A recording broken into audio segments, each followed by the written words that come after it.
All right, good morning. Can everyone hear me okay? Very good. So we're going to go ahead and get started today. Set our volume real quick. All right, so my name is Kyle Roush, and I am with the Study Abroad Office. I lead our faculty-directed programs unit, which sends over 800 students abroad each summer, so you're among those 800. We really want to thank you for joining us today. We have some important information to cover as you prepare for this. I guess we have about a month left until our first program leaves. And so we'll just thank you for your patience as we go through some of this information. But we hope you're getting excited about this incredible opportunity that you're about to embark on. I myself went abroad for my first time in high school on an exchange program in Noirmoutier, France, small island off the west coast of France. And that really just changed my whole career. I thought I was going to be a microbiologist and ended up studying French in college, and here I am working in study abroad today. So we definitely all have similar stories and believe in what you're about to do. It's probably going to be one of your most favorite memories from college. I myself advise for the College of Liberal Arts and Sciences, Humanities, and Social Sciences programs, as well as Cronkite Journalism programs and Barrett Honors programs. Are any of my students represented today? Show of hands. All right, only a few of you. No problem. I'm going to let my colleagues introduce themselves, but before I do, I want to find out who we do have here today. Who has traveled abroad by show of hands before? In general, just traveled abroad. All right, quite a few of you. Very good. Who is going to Europe? Vast majority. Figured as much. What about Asia? Great, a few of you. Australia? No Australia? Africa. Very good. North America, Canada, Mexico. No one. All right, and South America. Very cool. So very briefly, if you guys could just introduce yourselves at your table and say your name, where you're going, so you guys know, that'd be great. Take a minute to do that.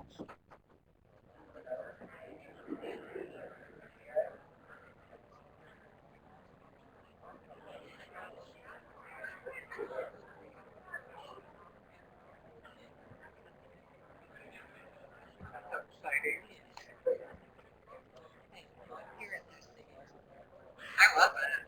I thought I would be. All right, thank you very much.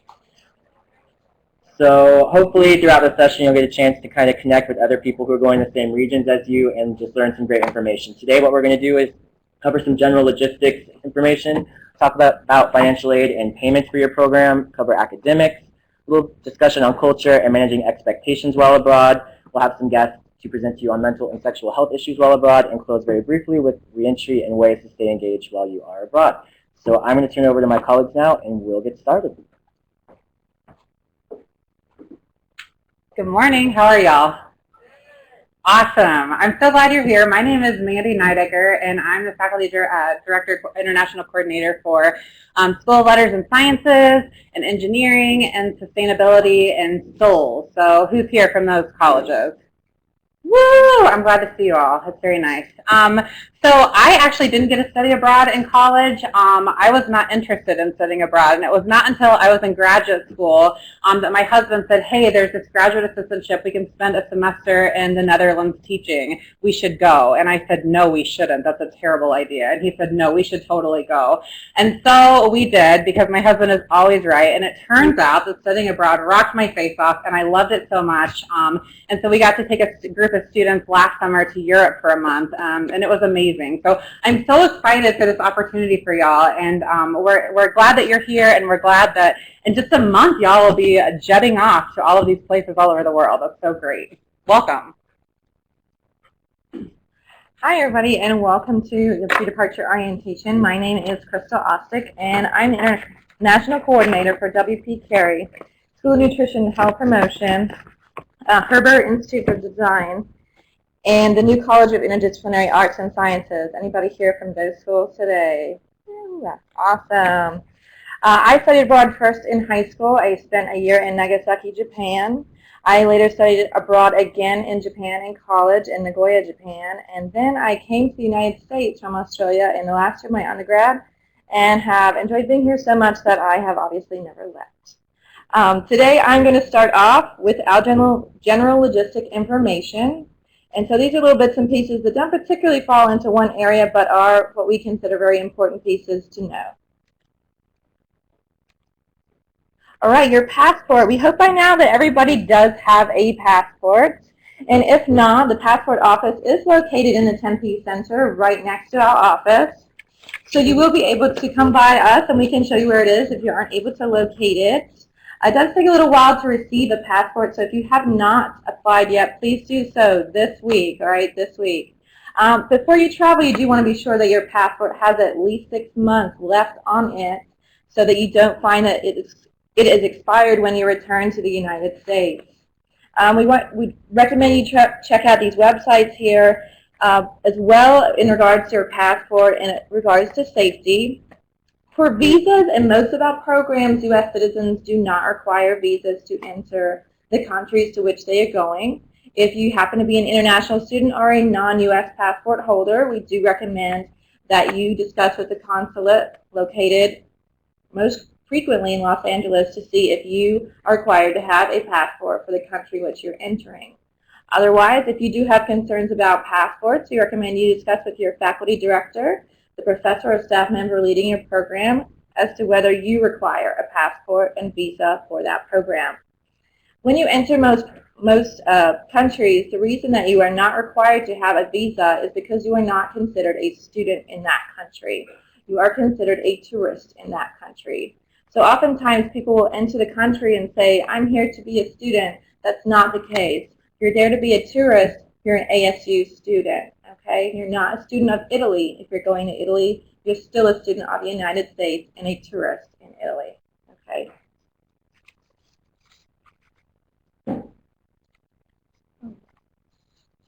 When talking about banking and credit card information, we always recommend that you discuss with your credit card company that you'll be leaving the United States. This does not guarantee that they won't shut your card down when you are abroad, but it is a much higher chance that they won't do that. In that case, we do also recommend you take 2 credit cards with you. So if one doesn't happen to work or one gets shut down, in that case, you have an additional card for your use. It would be a great idea to discuss with your faculty director how much money they recommend you bring each day. In some cases, they might suggest $45. In other cases, you might be studying in a much more cost-effective location, and the price might be much lower than that. So please check in with them. How much do they think you need? And then think about your own spending. Do I eat a lot? Am I into really high-end labels? What am I going to buy? You know, each person is quite different from the next, so it's impossible to say each person needs this spot-on amount. Okay. In some cases in Europe, they have a new credit card system, which is a chip card system. Some banks in the United States can offer those to you, and you can come into access of those. We don't necessarily require you to have them or even recommend you have them, but just let you know and be aware that in some cases your swipe card may not work, or you might need to tell the person that it is a swipe card, not a chip card that they can scan, okay?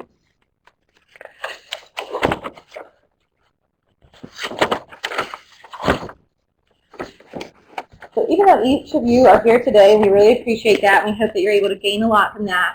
For the most part, each program will have at least one program-specific orientation. The reason it is important for you to go to these orientations is 4 pieces that I just mentioned. Your faculty director would have information about visas, about how much cash you might need to have each day, but also things like academics they would be able to tell you about, and your itinerary, which in some cases we might not be able to provide you, but your faculty director would have, okay? So perhaps checking in with them, when is that? It might have already been in some cases, but do make sure that you go to that as well for those pieces. Okay, we also, even though it might seem obvious, we really do want you to stay in touch with your family and friends.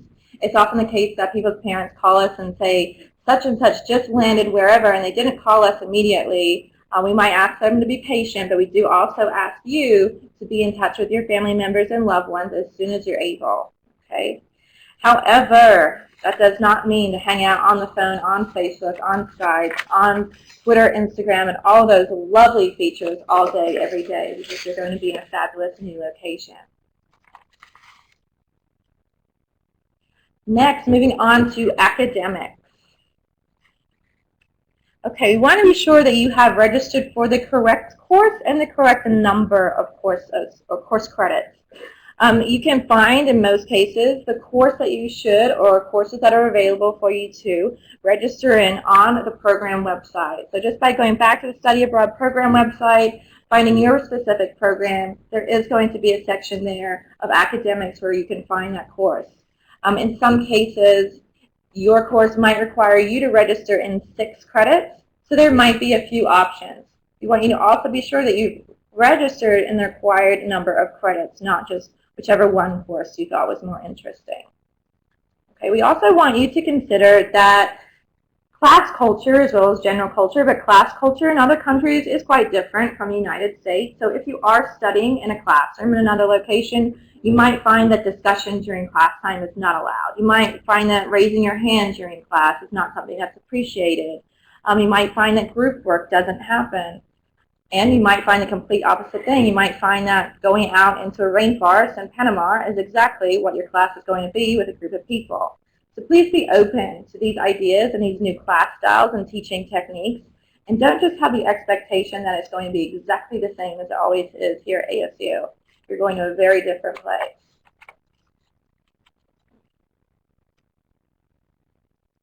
Okay. We do want you to be aware that your grade does count, and this will be reflected in your GPA, okay? So we do want you to have a great time. We do want you to enjoy yourself while you're away.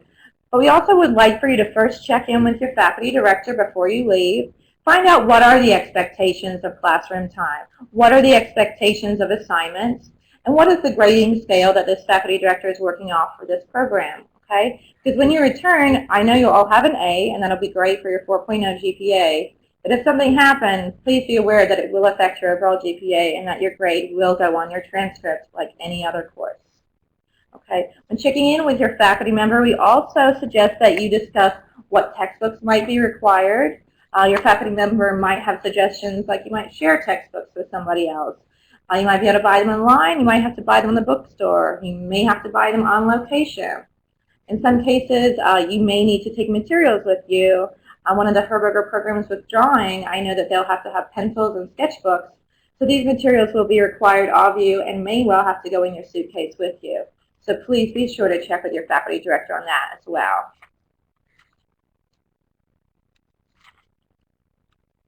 Moving on to money matters, financial aid and billing.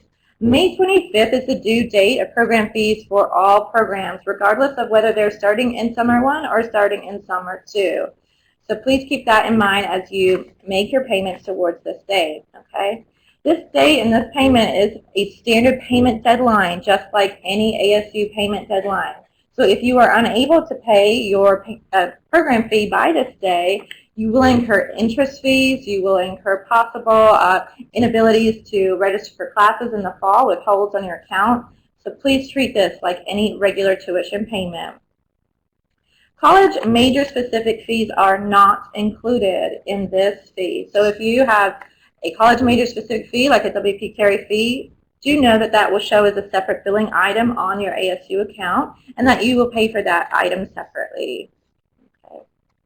If you have not yet done so, we strongly encourage you to visit financial aid, and if you are not regularly a student on the Tempe campus, you can see that there are other locations that you can stop by and visit with a member of the financial aid and scholarship services team. They're always happy to receive you and very happy to help you. Okay, if you have not yet done so, we recommend you do so very soon, and that is get a FAFSA on file. Okay, by having a FAFSA on file, you are able to have your aid package reassessed. Okay, in order to do that, please come by our office with your cost sheet. One of us will sign it. You can stop by financial aid, and they will be able to reassess your package. Those offers and those offers, I guess, yes, are not available typically until the end of April after financial aid has completed their billing and budgeting cycle. Okay. In order to receive financial aid, you must be enrolled in 6 credits over the summer for undergraduate students and 5 credits over the summer for graduate students. If your study abroad program is for 3 credits, we would recommend you take an additional ASU course over the summer, whether that's online or on campus, to make that a total of 6 credits over the summer. Financial aid is dispersed through my ASU, and you may collect it there. In addition, if you were awarded a travel grant from the ASU Study Abroad office, you will find that that travel grant will be dispersed through financial aid into your MyASU account in the exact same way. Okay. At this time, we do hope that you will continue to consider alternate funding routes, such as community-based funding. I had a student the other day tell me she raised $600 for this summer. She is going to Fiji, and she used fundmytravel.com. Okay, financial aid payments.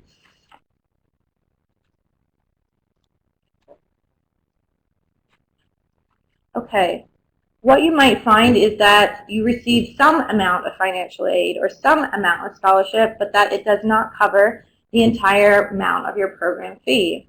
What we do want you to be cautious of is that the remaining piece of this fee is due by May 25th, like any other tuition fee. So as this example would show, if you receive $5,000 in aid or scholarship, or $3,000 for a $5,000 program, I'm sorry, the remaining $2,000 would still be due from you on May 25th, okay? We do also want to point out to you today that it is very likely that you will see an additional tuition charge on your account. For historical purposes and for tracking purposes, ASU will post a tuition charge to your account. However, the program fee will credit that. So you do not need to pay tuition in addition to your study abroad program fee. All right. Okay. Moving on to Kyle. Thank you all very much.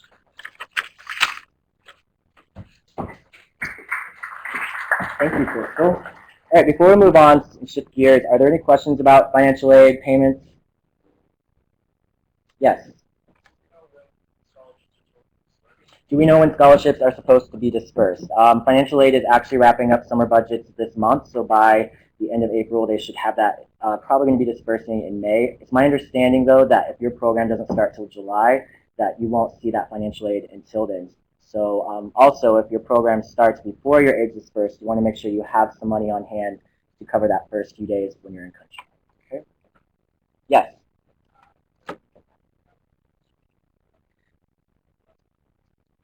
Okay, so the question was, do you have to fill out a cost sheet in order to be considered for summer financial aid? The answer is no. The cost sheet is used to possibly get you additional financial aid.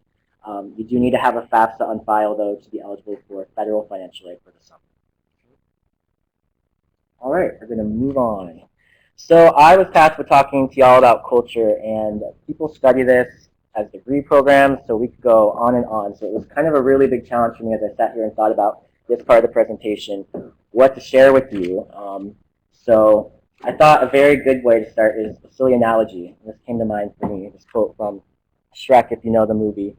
You can kind of think of culture like an onion, really. It has layers. I know another really prominent analogy is the iceberg model.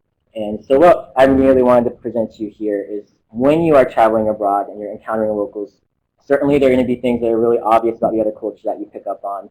Their style of dress, the way they speak, music, food. And so those are like the first layer of the onion or the top of the iceberg. But the longer you stay in your host location, I think you'll begin to notice just interesting things about the culture that necessarily don't make themselves really visible. A really good example is issues of punctuality. That's not something that's necessarily visible when you first land, but as you interact with your locals, I think you might find in some cases that here in the States, we really do seem to put an emphasis on being in class on time.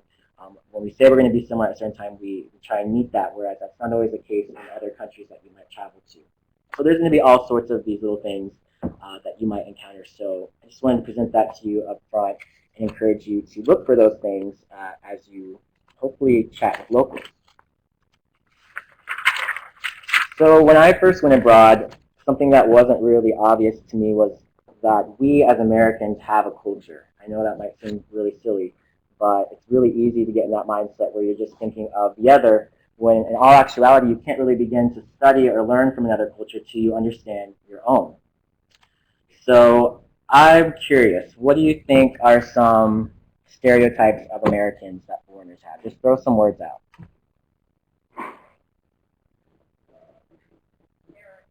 Arrogant, loud,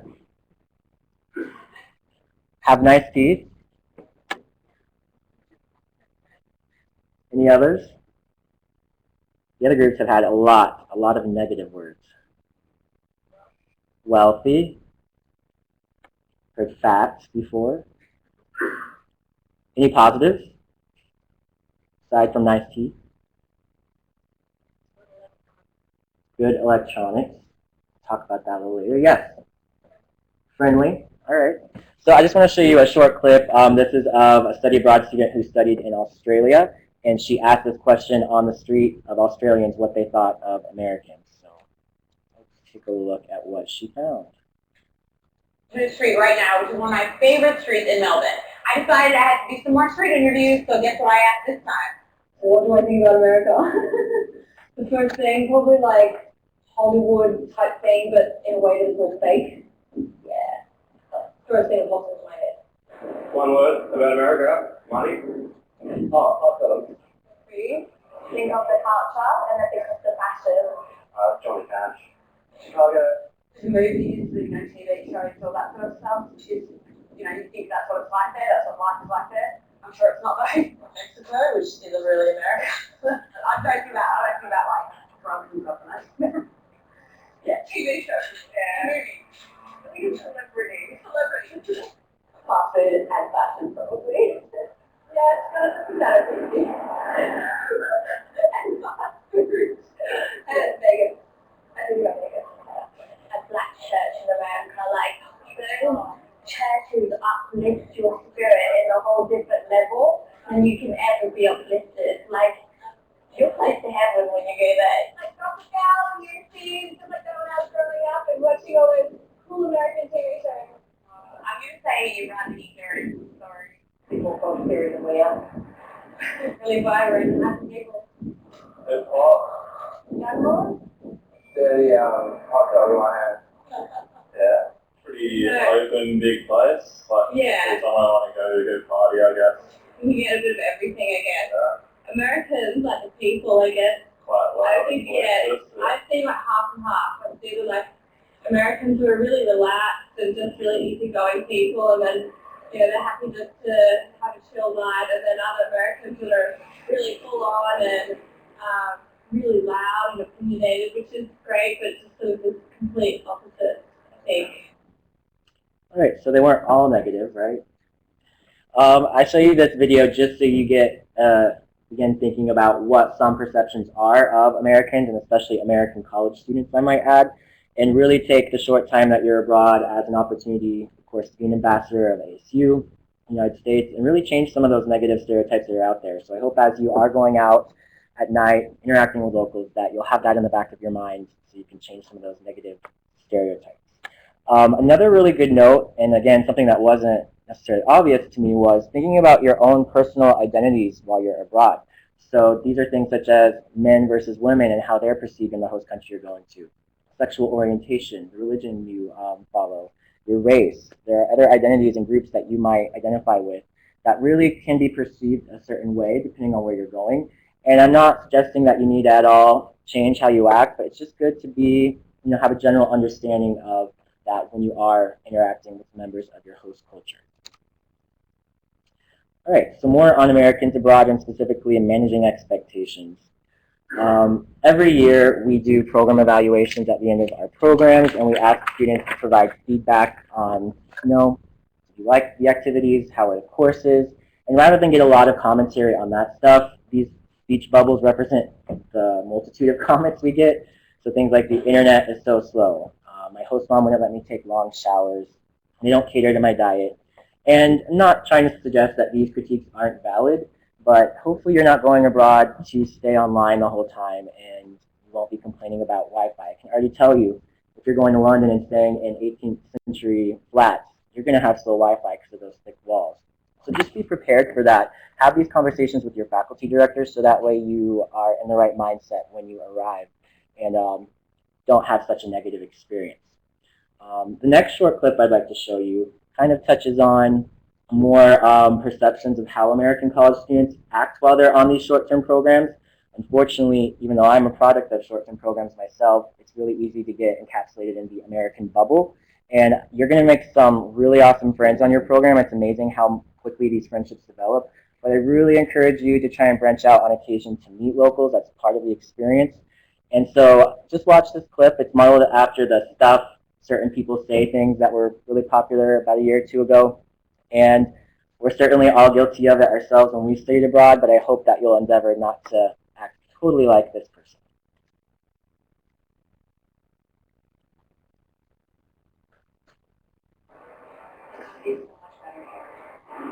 I got some more. Is she a picture of me? This is a picture. Where are they? Really? Right. Do you think we can drink the water? It's called Blue. Literally. Can you take a picture of me? Well, I have one class, and then fashion class, and then yes.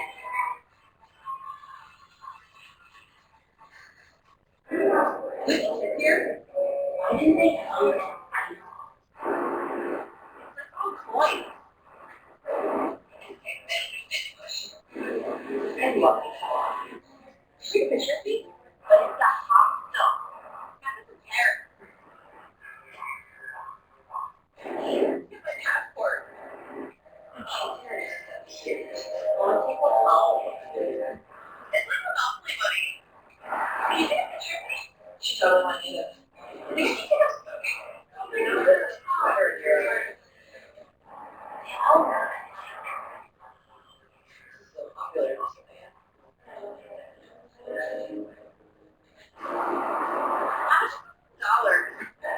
Look at my picture. Oh, why would you say?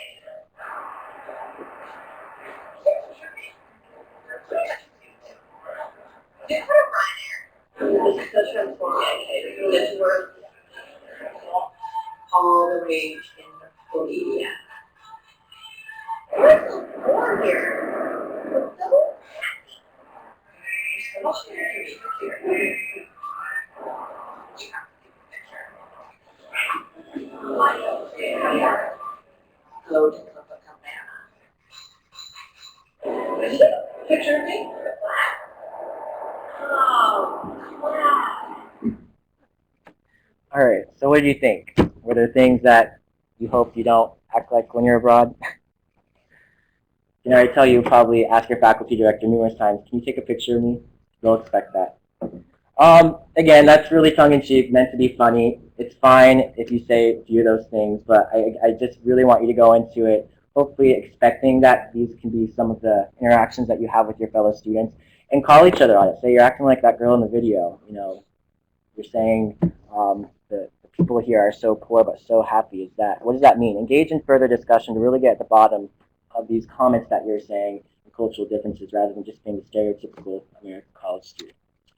All right, really briefly, culture shock. How many of you have heard of culture shock before? Great. So it is a phenomenon that sometimes study abroad experiences students go through. For most of you, I expect it won't be a problem because it is a short-term program, so it's going to fly by. But I did want to show this visual that kind of, I think, outlines what the process could look like. You see at the beginning there, it's kind of up and down, and this is the stage you're probably in right now. You're about to study for finals, preparing to go, excited, nervous. Once you get there, you see the happy face. Everything's new. It's like Disney World. You're just super excited. And depending on when you first encounter culture shock, that's when you might go into that first dip. For me, it was day one at the grocery store in Paris. Something as simple as buying fruits and vegetables turned into a really big culture shock moment for me because I didn't realize that you had to weigh your fruits and vegetables first, slap a label on it. So I went to the cash register just with everything. A line behind me of Parisians grew, and I could not understand the person, what they were saying, and people behind me were getting really angry. So it was really awkward and frustrating. And so that's where I had my first culture shock experience. And so even something as simple as going to the store might prove to be troubling for you, and it's okay. That's what the study abroad experience is about, putting yourself in new situations. So, but most of you will just rise up from that curve, and sooner or later, probably right when you're about to leave, you'll feel like you're managing things. You get how things are supposed to work in the country, and then it's time to go home. So you see the second half of the curve is all about reverse culture shock. So this was something I definitely was not preparing for when I got back, was that, you're going to probably miss a lot of the things that you encountered while you were away, and your friends won't necessarily want to look at all your pictures from Paris or Spain. They won't want to hear all about your stories from when I was here. And that can be really hard and tough to grapple with. So prepare for it. Have some discussions with your peers when you're getting ready to go back. Organize reunions when you get back. We do several events our office hosts for returned students, so look out for those. And those can be great ways for you to plug in to and kind of avoiding the culture shock feeling, reverse culture shock feeling. Also, your faculty directors are a really great resource. So if you do find yourself kind of getting in this rut, talk to them, because most of them have led programs before. They've traveled themselves, and they can really try and help you navigate some of those cultural differences. For me, a really good strategy when I got homesick on my semester program was to make a list, remind myself what I wanted to accomplish, go out there and do, and then just check those off. And that got me focused again and got me through that little bout of homesickness. All right, the ugly American. Who's heard of this before? It's real. Some people, unfortunately, out there do think of Americans as the ugly American. So when I was doing some research, I came across this BuzzFeed article that posed the question to American college students, here's a blank map of Europe, label it. And I found several really interesting ones, a lot of them more colorful than this one. They just wanted you to take a look at what one student put. Apparently, up there in the north are hot blonde people. Anyone going where there's hot blonde people? Out in the east near Russia, people wear fur coats. For me, puzzling enough, France. Someone said French people, probably. I thought that was a really recognizable country, but maybe not for everyone. So why do I show this image? It's just to kind of mirror a comment I frequently hear from my students when they return. They knew so much more about me than I knew about their culture. Well, this is the time you can start counteracting that by doing some research. Do you know who is in power politically in the country you're going to? Do you know the capital of the country you're going to? Well, there's some current events going on right now. These are the things that people you're going to encounter there already know, just like you should know stuff here. Which, by the way, is another thing. They're going to know so much about American politics, so make sure you brush up on what's going on here so that way you can engage in those conversations and not be presented as the ugly or ignorant American. A few other tips I have here. As I said, try and break out of the ASU bubble. You're going to make great friendships, but hopefully you decided to study abroad because you wanted to meet some locals. Take breaks from technology. Study abroad has really transformed, even from 10 years ago before social media was really prevalent.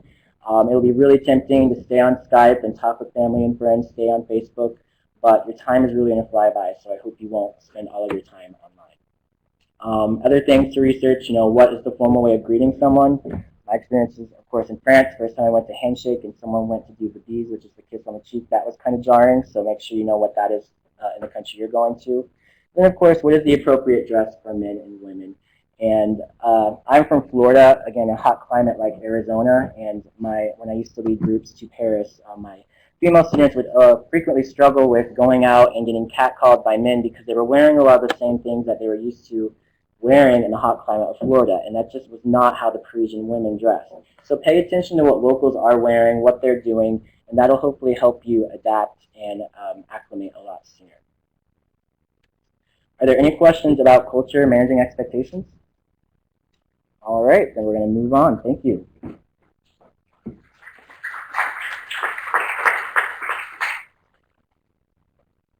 How are we doing?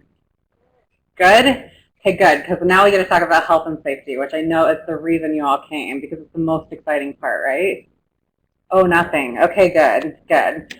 All right, so first of all, we're asking you to fill out a couple of documents. How many of you have already filled out the health questionnaire? Thank you. The rest of you are totally jealous right now, and you're going to leave this presentation and go home and fill it out, right?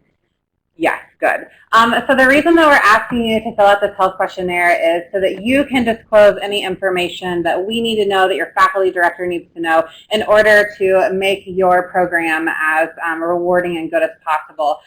So if you have a severe allergy, let us know that. Or if you are a vegetarian, let us know that. Or you have some sort of dietary need.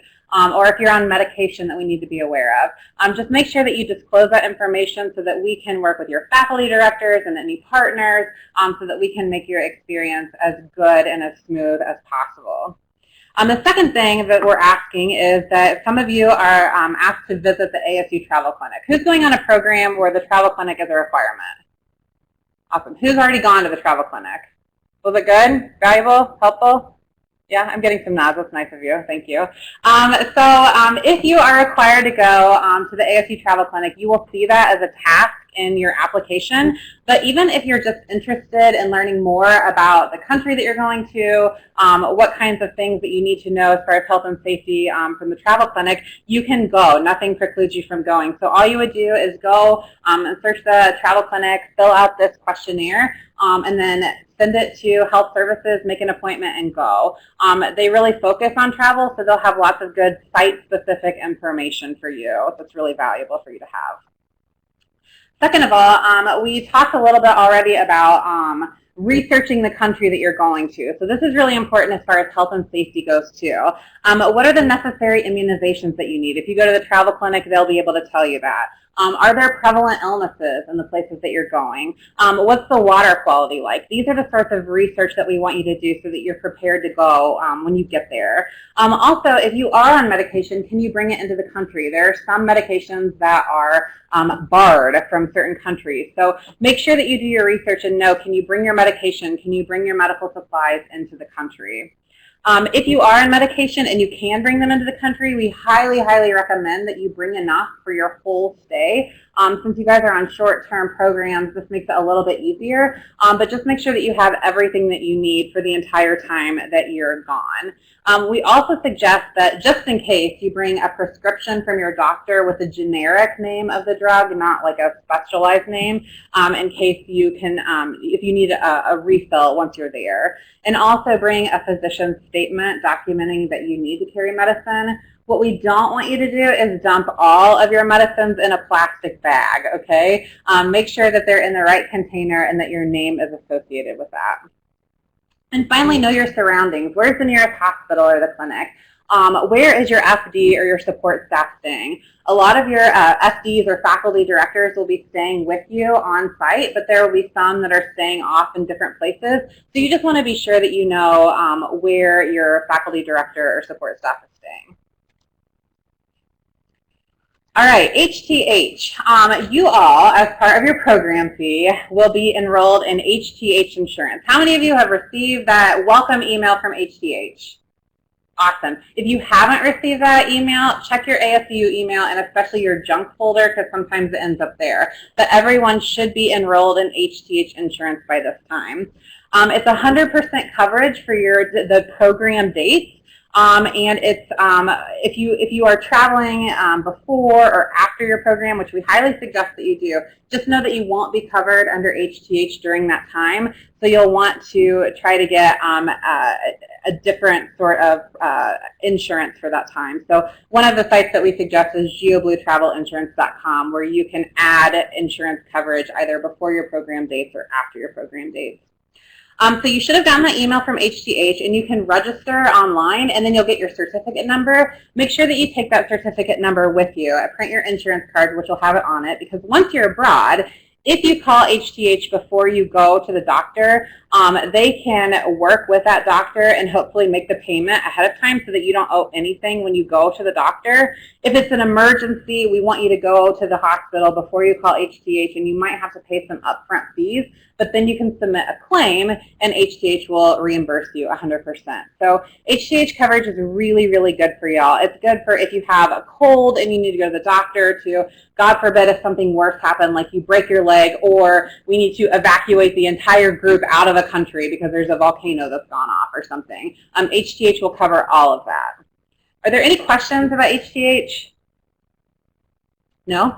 HTH does not cover personal property, so if you're taking your camera or your laptop and you want to make sure that's insured, you're going to need to get some other sort of insurance for that.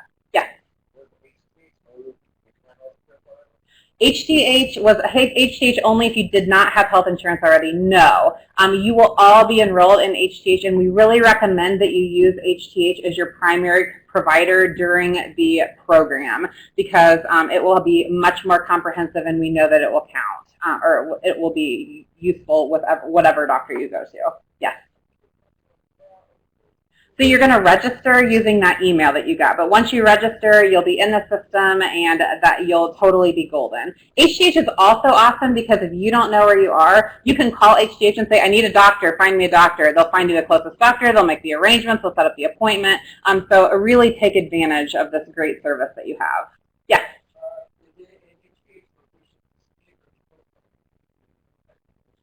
It's going to cover you during the entire Save Your program and all the different cities and countries that you go to. Yep.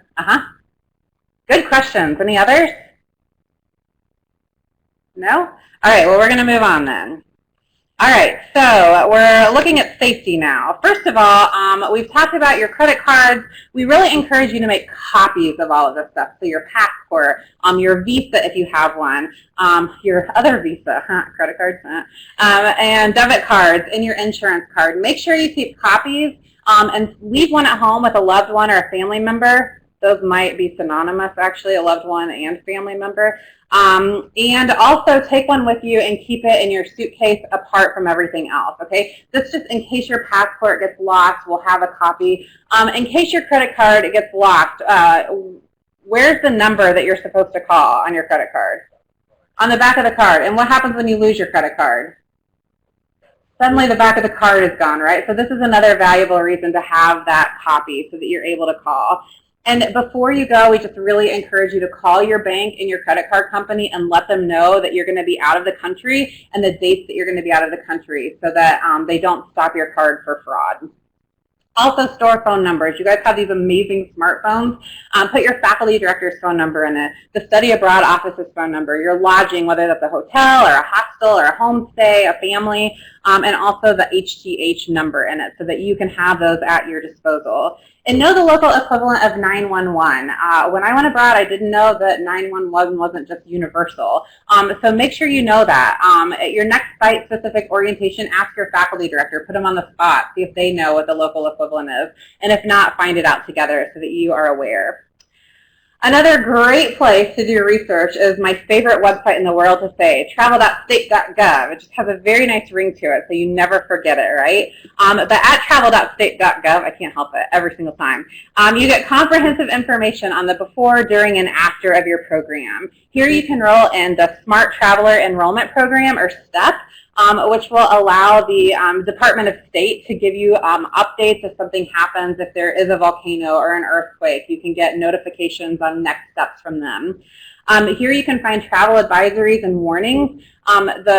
The truth is that though you guys are going to have an amazing time, and though we put all of these processes in place so that you are safe and healthy while you're abroad, things do happen. And so with these travel advisories and warnings, you can know in your site-specific place, when you're traveling on the weekend, you don't want to go to, take a taxi through Boneyard Road, right, where everyone gets hijacked and killed every single time. You're going to know to avoid those parts of the place that you're going.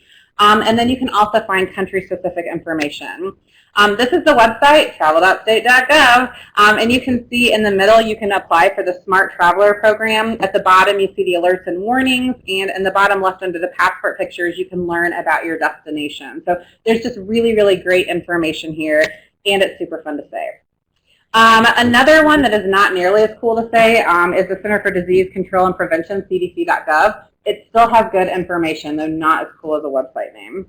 And finally, just remember that you are bound by the ASU Code of Conduct and also the local law. So make sure that you, again, research the country that you're going to and know what the laws are there and just respect them and follow them. All right, so now that we have prepared to go abroad, we want to show you a video which we hope is what you will avoid having the information that you now have at your disposal.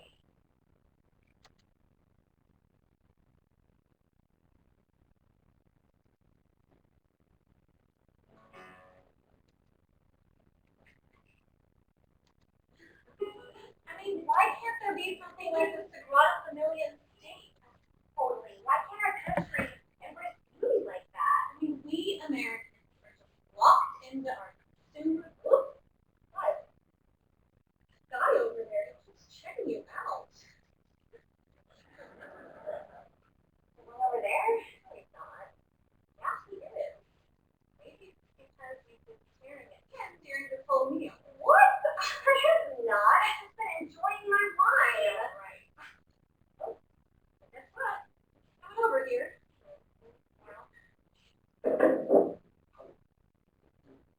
Hi. America. I'm Danielle. This is Lisa. We're from Chicago. Beautiful. Oh, thank you. I am Martin.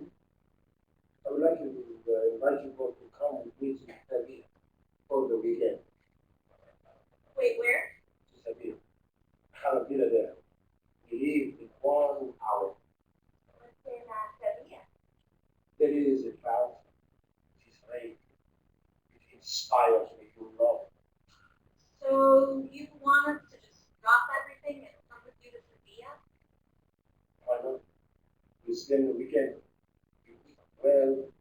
We drink good wine. We make love. And then I will kill you. I'm sorry, what? I will kill you. This is what I do. I take women to my home, we eat well, we drink good wine, we make love, and then I kill. With, poison. Oh, really? No, we don't think so. Why not? That is full of pain, that is short. Shorter than me. This is a chance of something special. Oh, I have a car ready to take us to Sevilla at 6:03, going there, and 1, coming back, because by then I will have killed. See? Come on.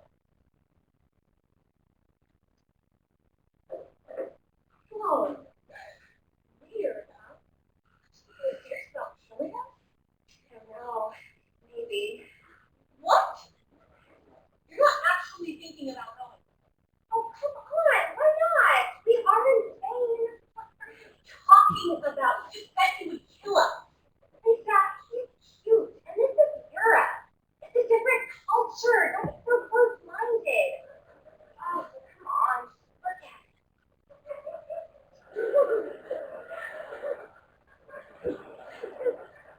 Oh, you have to admit, that's not the point.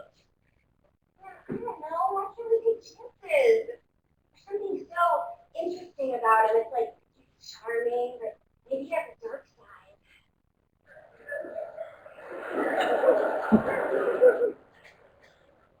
So you want to go with him? I'm young. But if there's ever a time to go to Sevilla and get murdered by a stranger, this is it. It's my decision. Oh, have you made up your mind? I kill you. You know what? Yeah, we have made up our mind, and we might love to go to Sevilla. But you? Not. You only live once. Come on, Lisa. Please, come with us. Well, Kill you. oh, all right. Clap your hands. All right, we'll go. But no poison. Oh, maybe a little more. Oh, we'll see. God. Española. Hey, adventure. Okay, so obviously the opposite of what we want to happen to you, right? All right.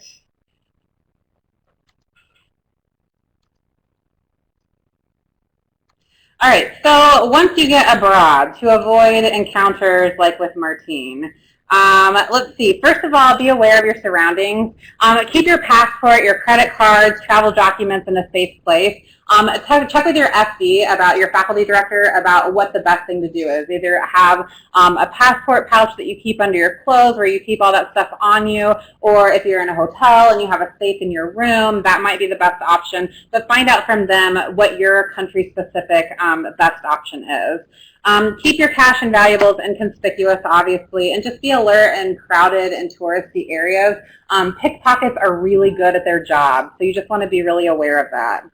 Ooh, 7% left. You think we can make it? Ooh.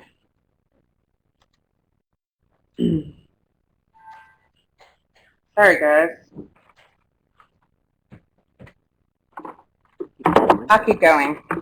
Also, we really encourage you to stay with a buddy. We know this is sort of cliche to travel or explore with a buddy, but we want you to be safe, and it's best to be with someone else. This teaches you the compromise. You want to go to the Musée d'Orsay, they want to go to the Louvre. How do you figure it out, right? Also, it helps you find classmates with similar interests. I know a lot of students have asked me about, well, I really want to run. Is it safe to go for a jog in the morning? Yes, take someone who likes to run with you, and you can go for a jog together. And then watch the locals and follow their lead. I know that this often happened to me when I was traveling in different countries. You get on the subway system, right? And you're like, oh gosh, do you push a button? Do you push the door open? Do you wait for it to open? Do you have to do something else? Do you have to do a tap dance first? It's very, very, I don't know what you have to do. So I always watch the locals. I'm trying to figure out how to get the door subway open. And then also just finally use common sense. Don't be less careful in a foreign country than you would be here. If a stranger walked up to you and proposed taking you to the Grand Canyon for the weekend and treating you nicely and then killing you, you probably wouldn't go with him or her, right? So just do the same when you're abroad.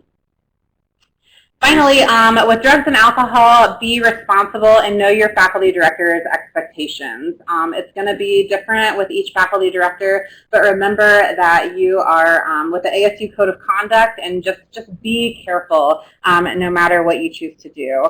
And then as far as water safety, especially if you're not familiar with water, be careful with currents.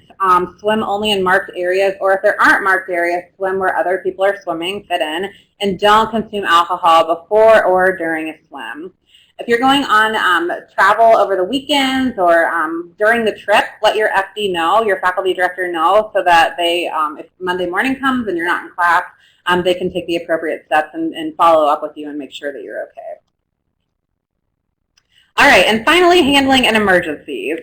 First of all, your faculty director is going to go over his or her emergency preparedness plan once you get on the ground in the place that you're going. But for you, know to call the local equivalent of 911, which you will soon be figuring out if you haven't already. Contact your FD immediately, whose phone number you already have saved in your phone. Contact the nearest U.S. embassy or consulate, call HTH if necessary, and then call the study abroad office at ASU. Our number during office hours is the number that you can always call, but we also have a 24-hour emergency hotline in case you need something after hours. It's an easy to remember number, 480-965-3456. This will connect you directly to campus police, so just make sure to tell them that you're a study abroad student, and they will immediately contact one of our assistant directors and get the ball rolling on emergency protocol. Are there any other questions before we move on? No? Don't go with Martine, whatever you do, okay? Okay. So next we have some guests here who are going to be talking to you about alcohol and mental and sexual health. We have Kimberly Frick from ASU Wellness, and we also have Dr. James Bloodworth from Counseling Services, and I think that Dr. Bloodworth is going to start us off here.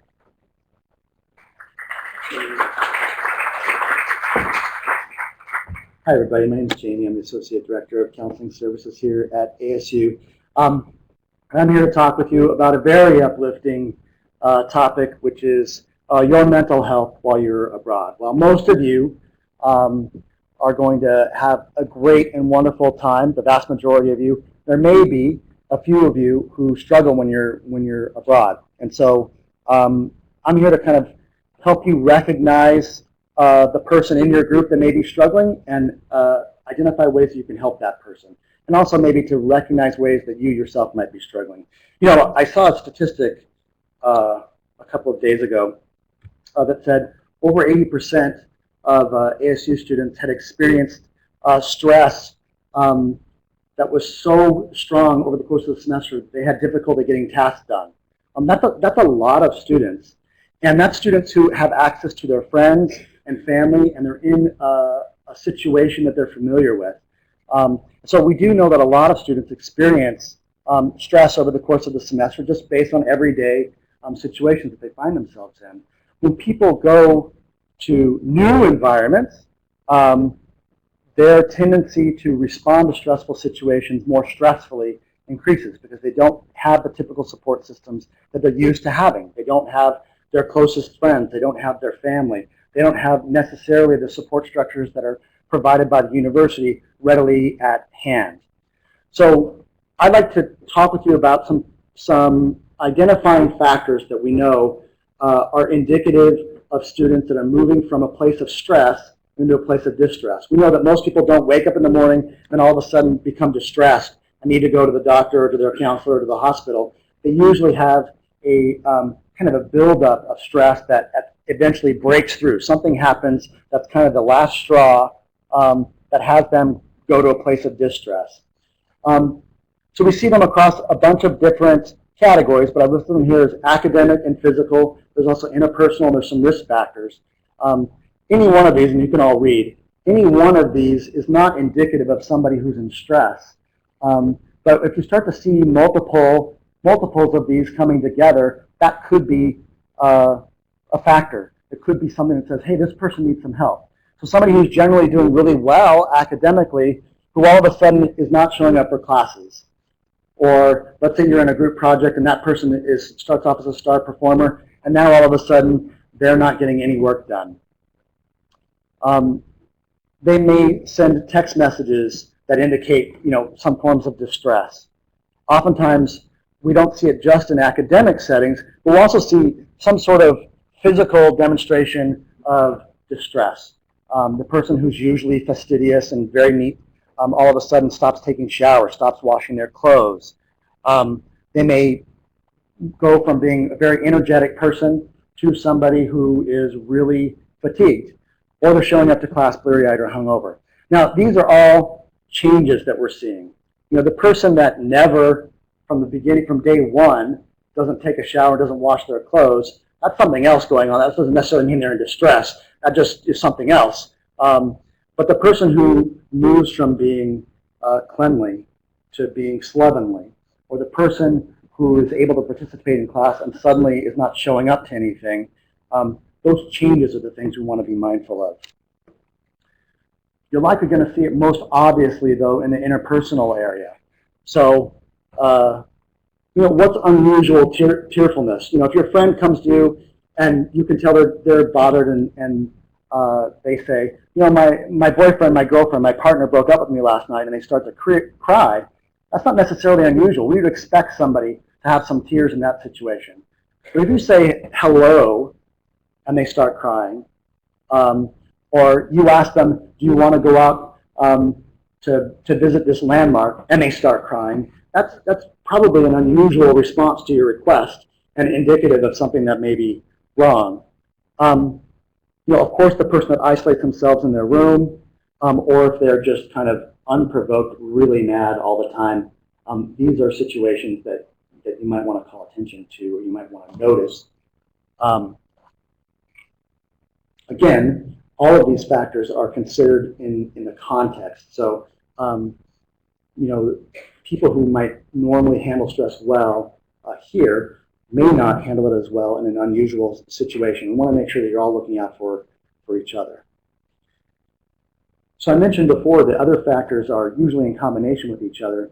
This particular category, any one of these would be cause for concern. So of course the person that you say, hey, you want to go out to see the Eiffel Tower, and they say, no, I was planning on jumping in the Seine today and drowning myself, that is cause for concern. You need to speak with your faculty director immediately about statements like that. And certainly if they're saying they're going to hurt somebody else. If they start cutting or burning themselves, or they're sending you messages saying that they're doing that, you don't need to handle that by yourself. So I think everybody kind of knows, you can feel it in your gut when your friends aren't doing well. The real question is, what do you do about it? I think it's important to keep this in mind, that most people who are in distress really want help. They may not ask for it up front. They might not say, hey, I'm really struggling here. I don't know if being overseas is the right thing for me. I think maybe I need to go home. They're probably not going to say that. What they might do is isolate themselves in their room. They might stop going to class. They might start getting irritable and push people away. Most people need some help getting the help that they need. And they generally respond well once they have it, which the hard part is asking for it. And what's really hard is noticing when somebody is asking for help without actually asking, like coming out and asking for it. So the ways that people ask for help generally are by showing us that they need help, not by coming out and asking for it, by not taking the shower, by hiding away, by pushing people away, by sending weird texts. Wrong way. Yes. So when you have somebody you're concerned about, it's important to have a conversation with them. Trust your instincts. Trust your gut. If it doesn't feel right with this person, make sure that you attend to that. Talk with your faculty director or talk with the person. It's better to talk with the person first. Discuss your concerns with them, but don't interpret what you think is going on. So most people don't respond to, I think you're an alcoholic. Most people, when you say that, are going to say, something in response that's not the most helpful thing, usually with an expletive in there. But if you say, I noticed that every day this week you've been showing up to all the events wasted. Are you okay? That's not an interpretation. That's just describing what you see with the person. Or I noticed that when we first came here, you were going out all the time with us, and now I haven't seen you in the last week and a half. Are you okay? I'm not saying, hey, I think you're isolating too much. You're being a downer. That kind of thing. It's really expressing concern for what you see. Avoid advice giving. Avoid, hey, your boyfriend, girlfriend broke up with you while you were out here. Screw it. Just go out and get laid or whatever. That's not. I don't think that's usually what people are asking for. They want you to listen to them. They want you not to judge them. Ask them if you can help. If you can provide advice before you give it to them. And most importantly, avoid making promises that you can't keep. Oftentimes people say, I'll talk with you if you promise to keep it a secret. But there are some things that you're not going to be able to keep a secret. If somebody says they're going to hurt themselves or hurt somebody else, you can't keep that a secret. You don't want to sit with that. So I think it's important to let them know that you'll maintain their privacy. You won't tell anybody that doesn't need to know this information. You're not going to post it on Facebook or get on Instagram and show the picture of them alone in their room and say, wow, this person's really having a hard time. It's, you'll let whoever needs to know, and nobody else. That person that you need to let know is the trip leader, your professor, the faculty director. Please don't assume that person knows everything that's going on. They probably don't. There's a lot of stuff they're managing. And so they may not notice that this one person has not been attending class. So they may not have any idea that the person sitting in the back row is actually intoxicated every day. It's important to let them know because they have access to resources that can help that person. Now I know it may be hard to imagine these things being problematic, but every year we have at least one student who has a serious concern in a country like Brazil or in Thailand. And we have to figure out ways to help them. If at all possible, if somebody could notice them before they get to the place where the insurance companies need to intervene or they need to go to the hospital, we can prevent their trip from being ruined. We can also prevent you from having to deal with things that you probably don't really want to deal with when it gets to that level. The last thing I want to say is there are probably several of you in this room right now that have a psychiatrist or a counselor or a therapist that you're working with. I hope that you would speak with that person before you leave for your trip and find out what advice they have for you in terms of how to stay healthy and how to have a good time when you're there. They're important resources for you. They will be able to provide you advice about whether, first of all, the place that you're going will have the appropriate resources that you need, but also, most importantly, how to do okay while you're there. Also, you can come to our office if you don't have somebody, but you're concerned about how you might respond overseas. And there'll be a link and information on one of the slides later on in Kimberly's presentation.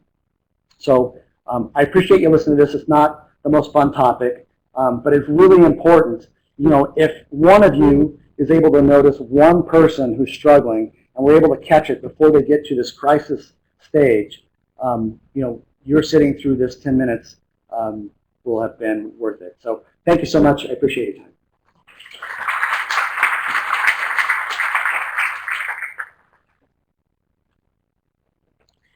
Hi, I'm Kimberly Frick. I'm from ASU Wellness. So as Dr. Bloodworth said, I'm going to be talking about alcohol and other drugs and sexual misconduct. So the first thing I want you to know is do not throw YOLO out there after every single thing you do, okay? We want to be safe. I know Danielle and her friend were talking about that. You only live once, but you know, sometimes you have to really think about the choices that you're making, specifically when it does come to alcohol and other drugs. So, who's seen this before? Couple people? Okay. So this is the standard drink size of alcohol. Why is this important? Does anyone want to share with me?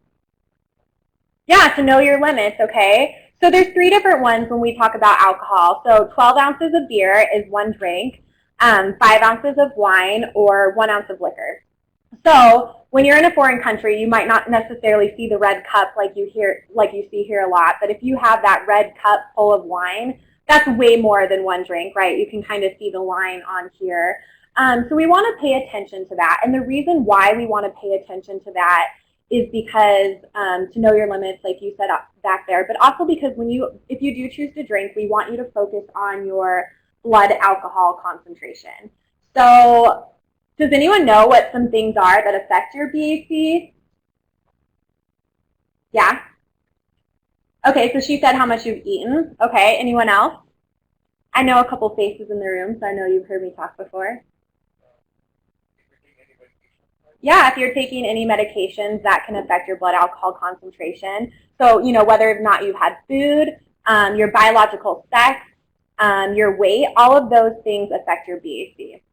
So sometimes when you're having alcoholic drinks, you can't really tell how much alcohol is in it because it might have a lot of sugar or, you know, it might be something that you've never had before. So you really want to pay attention to that, specifically when you are in a foreign country, because a lot of the alcohol that you might see there, it might have a stronger percentage of alcohol in it than some of the liquors we see here. So on average, beer is a little bit stronger in European countries than you would see here. So you really want to pay attention to that. You don't want to be binge drinking because you don't want to be doing that for your health, but you also can't really focus on how much you've had to drink, okay?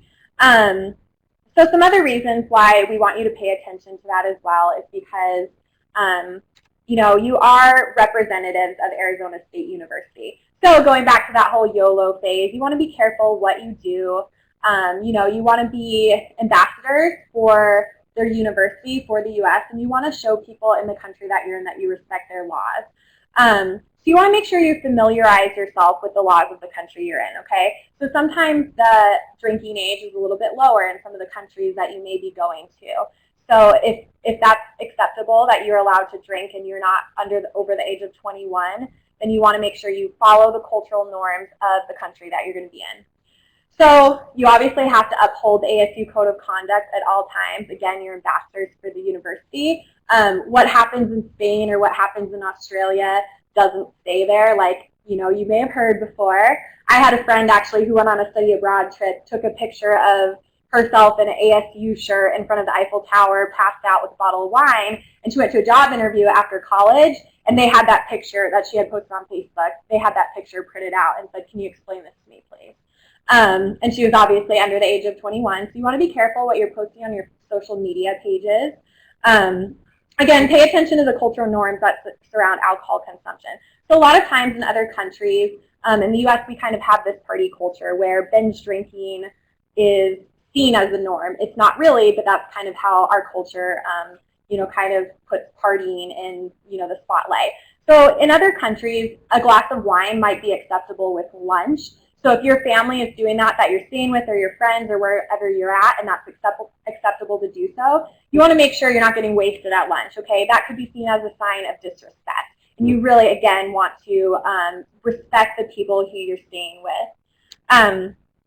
The other thing we want you to really focus on is pay attention to your friends. If you choose to drink, watch out for them. Choose a designated sober person that evening. Even if no one's driving, it's really important that you choose someone that can kind of be that person that, you know, make sure that everyone gets home safely. We want you to watch out for alcohol poisoning. These are some signs of alcohol poisoning. They can't communicate. They might have cool bluish skin, passed out, vomiting. Vomiting is a sign of alcohol poisoning. A lot of people don't know this. A lot of times people think that, you know, if someone throws up, they can go take another shot and then they're good to go. And that's not always the case. So even if you've seen someone like that before, it doesn't mean that they're going to be okay. Has anyone seen anyone before that had alcohol poisoning? Okay. Does someone want to describe what that looks like? Someone at this table raise their hand. What did that look like when someone had alcohol poisoning?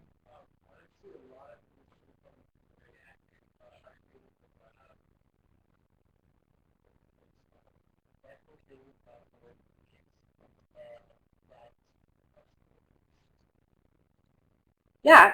Okay, so he said a lot of these symptoms. So just really quick, raise your hand again if you've seen someone experience alcohol poisoning. And I want you all to look around the room. This is a lot of people, okay? And so we want you to pay attention to these signs and symptoms, and we want you to do something about it when you see someone that might be experiencing this.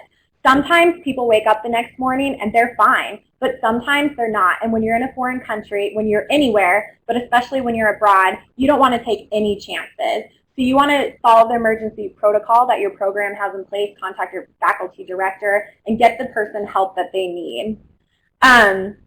If anyone has any questions about alcohol or any of the stuff that I'm talking about, you can come watch or ask me afterwards. Yes.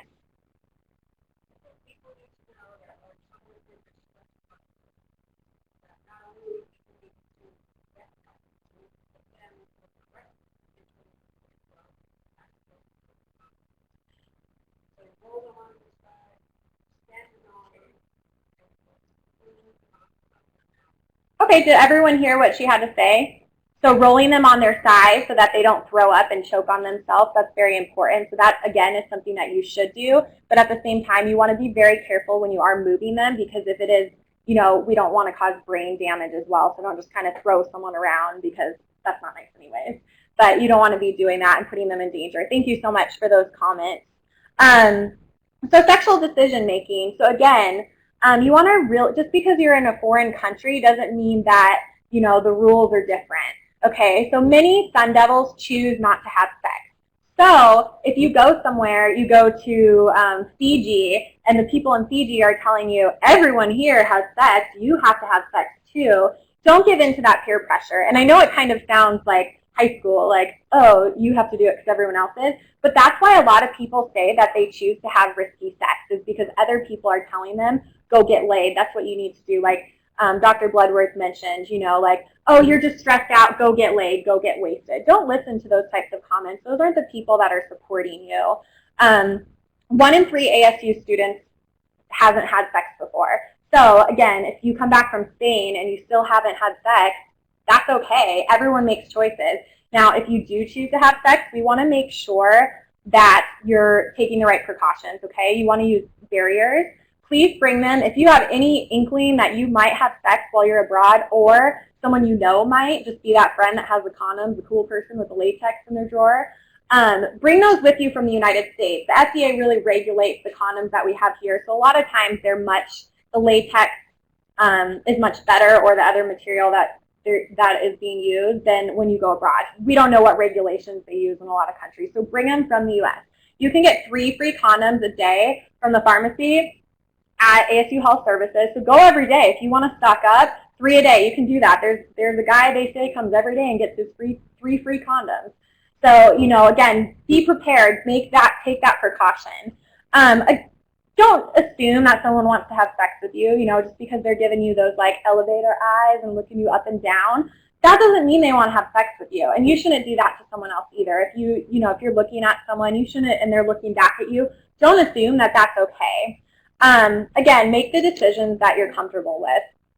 So when we're talking about STI, sexually transmitted infection, Most STIs don't experience symptoms at all. So if you have had unprotected sex while you're abroad, you want to really work with your insurance that you have while you're there and make sure you get tested about 2 to 4 weeks after the sexual contact that you had. So for some of you, I know you're going on shorter summer study abroad trips, so you can do that when you get home.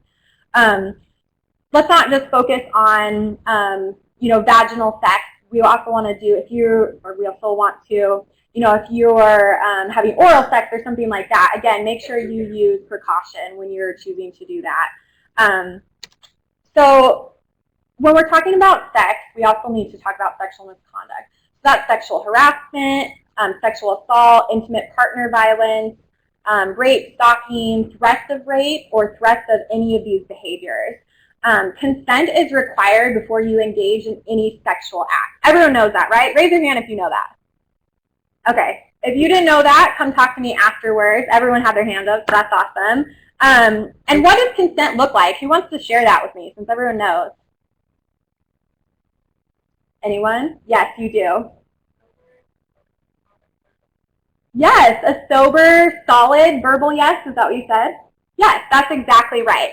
So consent has to be sober. So if you are under the influence of alcohol or the person you're intending on having sex with is under the influence of alcohol, that's a no. Okay, you cannot proceed with having sex with someone if they are incapacitated and if they've been drinking. It has to be a verbal yes.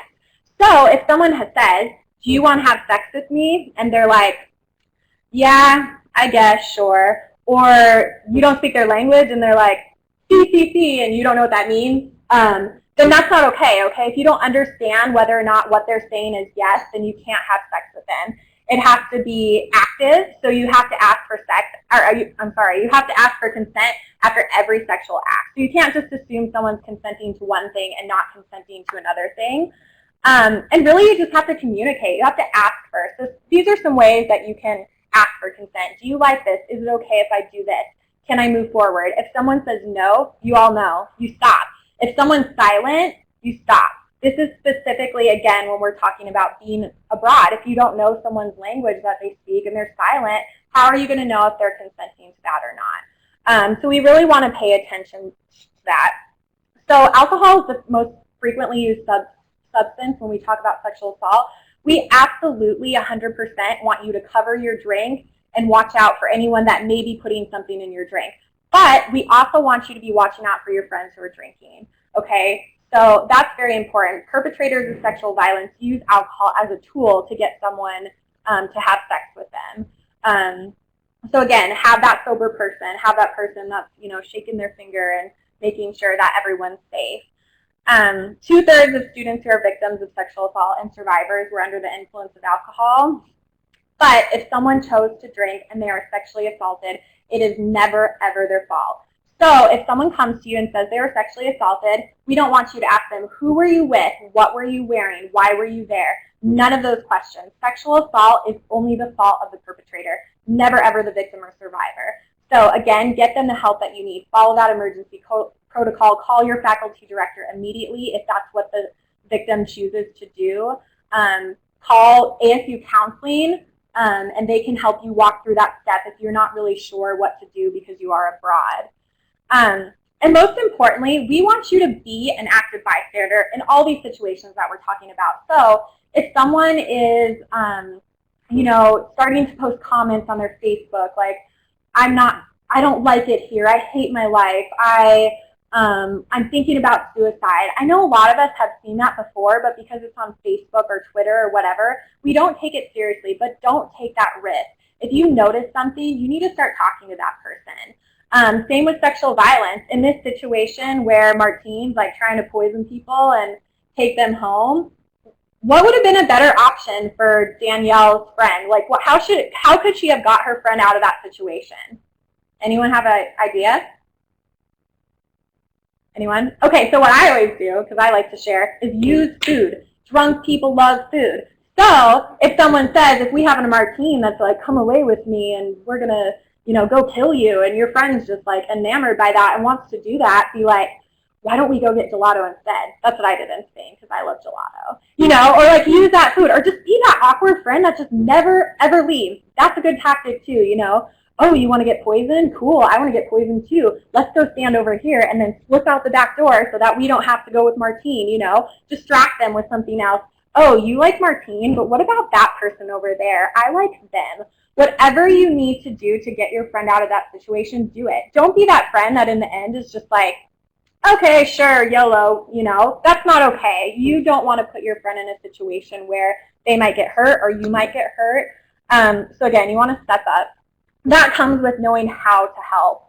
And again, that's something that before you leave, if you have any questions, please talk with myself or Dr. Bloodworth about some ways that you can really help your friends if they're in need. Be prepared. You never know what's going to happen. Of course, you never plan to go somewhere and say, my friend may, you know, have alcohol poisoning tonight, my friend may be sexually assaulted tonight. You don't think of those things. So that's why we want you to be prepared beforehand. So I brought some of these key tags with me. On the back of them, please bring it with you abroad. I'll leave them on this front table. They have information about how to find help and support. So if you're abroad and someone experiences alcohol poisoning, there's some information to walk you through those steps. I mean, I know you might not be able to pull that up in the meantime in times of emergency. There's also numbers for people who are experiencing depression and suicidal thoughts, also what to do if someone's sexually assaulted, how to help someone through that. So please take one of these with you. Again, they'll be on the front table. I also have some chapsticks and hand sanitizers. You will need those hand sanitizers when you get on those trains if anyone else is a germaphobe like me. So take that with you and some chapstick as well if you want that. And if anyone has any questions, this is our contact information for ASU Wellness, which is where I'm from, and ASU Counseling. And please utilize us. Even if you're abroad, send us an email. We'll be able to get back to you, help you with whatever, or connect you with people that you need to get help with. So thank you for having us. Good luck. Everyone have such a good time on your study abroad trip.